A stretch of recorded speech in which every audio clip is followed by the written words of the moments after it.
We are back on the battlefield with another news update for Battlefield 6 that is dropping November 18th. If you guys are curious about the changes, let's get right into it. We got weapon dispersion. We've made a small tuning pass that reduces how quickly dispersion and recoil build up during sustained fire. It will be applied to all weapons while also receiving a recoil tuning. These changes are made to make weapons feel smoother and more consistent, especially, at those longer ranges, where you will get rewarded for, recoil control and just mastering the gun in general. I'd love to hear that. Having gunplay feel as consistent as possible is one of the most important things in a first person, arcade military shooter. That's the most important thing. So hopefully after this, they'll pretty much nail it down and it will feel as smooth as possible.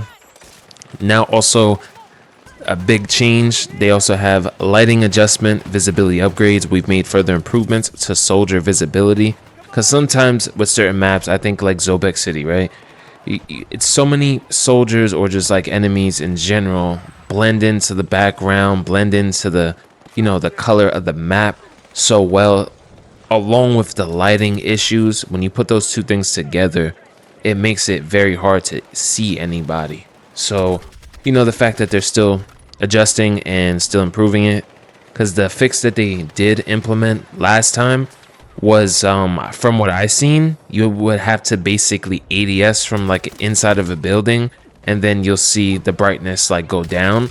It's not really a fix. Sometimes you got to survey a big area and you can't really be ADS because you need to just see an entire area. Some sites are zoomed in, some are obstructive. So that was just more of a band-aid. So seeing them come out with bigger fixes, definitely much needed. When transitioning between interiors and exteriors, so yeah, just like I said, going in and out of buildings, the brightness should be more consistent and not crazy high exposure, where it feels like you're almost being blinded by the light and you feel like you got to put your brightness down to 20. So I'm loving that. It says these updates are to enhance the balance to make enemies easier to see in varying lighting conditions. We'll continue refining visibility related to visual effects based on our player feedback, which I just love to hear. I just covered the game Arc Raiders. I'm falling in love with the transparency, listening to the community. These are how you make great games. It's not only just making a great game, it's also staying in for the long haul, listening to the community, and fixing things we're complaining about as fast as you can. Challenge clarity updates. We refine challenges, descriptions, and tracking to make your progress easier to understand and follow. Some portal changes. Not really interested in that for the most part. For me, more of a multiplayer guy. I will try to see if I can get a link to have all this, like the full patch notes, in like my comments section or description. So if I can, I'll definitely pin that for you guys if you want to read the whole entire thing. Okay, now another big one is aim assist adjustments. We've adjusted aim assist to make aiming feel smoother and more predictable. Honestly, not even gonna lie, I had to turn down the aim assist strength or snap, whatever the setting is called. And it was because I watched a video on the Tactical Brit, and he definitely helped me fix my settings. Because originally at 100, I'll be tracking somebody else, and then somebody I might not see or notice, it will just completely slow down my aim, like ridiculously. It almost feels like I had like aimbot or Cronus or something. It felt so strong. I had to turn it down so I could track easier and feel a bit more smooth. So I'm glad to see that they're actually fixing that. It says helping players build stronger muscle memory. Tuning is now similar to open beta experience. So if you guys were a fan of aim assist in the beta, like I heard a lot of people say, it is going to be something very similar to the beta. So hey, I'm happy for it. I don't really rely on aim assist. Like I told you guys, I had to turn mine down. And some of these gameplays are from earlier on. That's probably before I even watched the Tactical Brit video. And like, man, some of my more recent gameplays you would see, definitely vast improvement. So aim assist slow down, new values. Yeah, that's exactly what they needed to do. Now, some of these are upcoming for December 9th.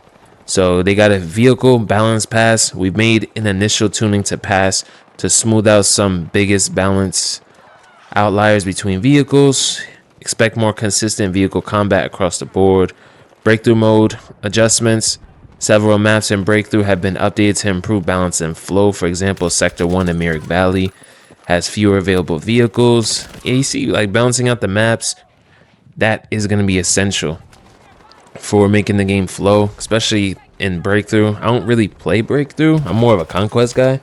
But here's also some bigger changes for that are under review, and they don't really have like a release date of any kind, or they're still trying to see what they can do about it. Map design and size.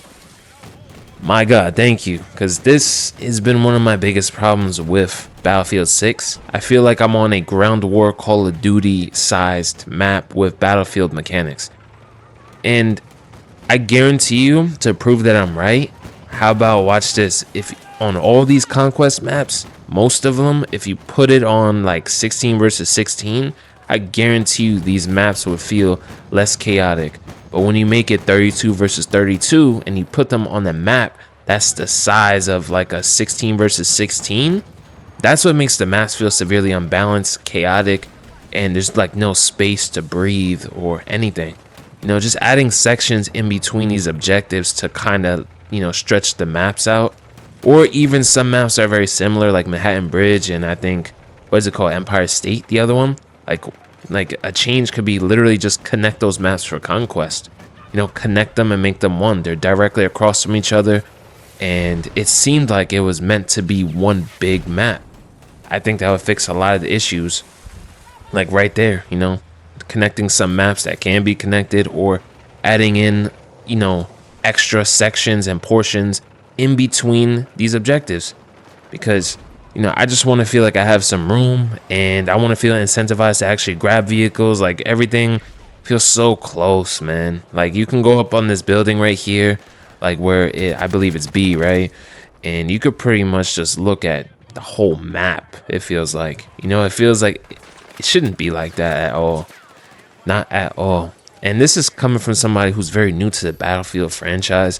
I definitely agree with you guys. I would love bigger maps. I would love to use more vehicles to have to traverse. And yeah, I bought into Battlefield, not something that's trying to, copy Call of Duty in the sense of having these smaller maps. Because when you try to cater to Call of Duty fans and you go halfway with it, you're gonna burn bridges for both communities. Call of Duty's like players is gonna be like, you're trying to copy COD, but you're not going all the way. It sucks. They're gonna go back to Black Ops 7 because that just came out. And you also burn the bridges for the classic Battlefield players.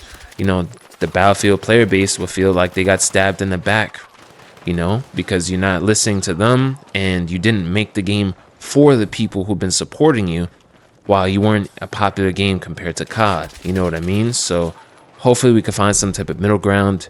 Like they have different game modes and everything, so I don't understand why Conquest and Breakthrough can't have some bigger maps with extra sections.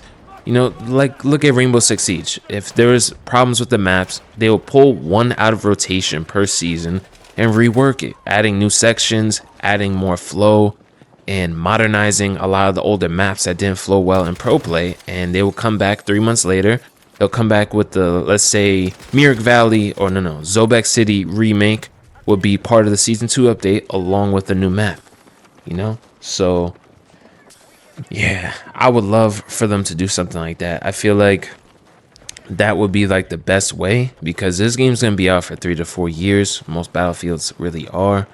Like, obviously, I'll cover more details of what's the new content to be confirmed, like once we get our hands on the update.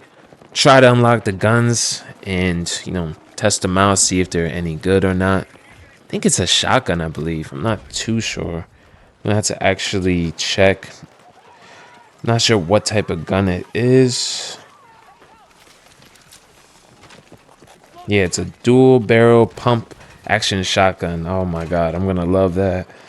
And a revolver pistol and a new attachment. So we'll check those out for sure. One of them is called the Slim Hand Stop. That's for better grip and better handling for your underbarrel. So yeah, I'll definitely be testing those out. I didn't really test out the new ones because I heard like the carbine rifle that they came out with was it was like really not even worth my time, so I didn't even like really try to use it. But Hey, if you guys want me to, I'll definitely check out that, that pump action shotgun, the dual barrel. But I'm not really a shotgun guy, but I'll try to get a cool gameplay with that if it's any good. Man, I'm just loving the consistent updates and transparency. So hope you guys enjoyed the video. More Battlefield 6 content and Arc Raiders content will be on the way. Enjoy.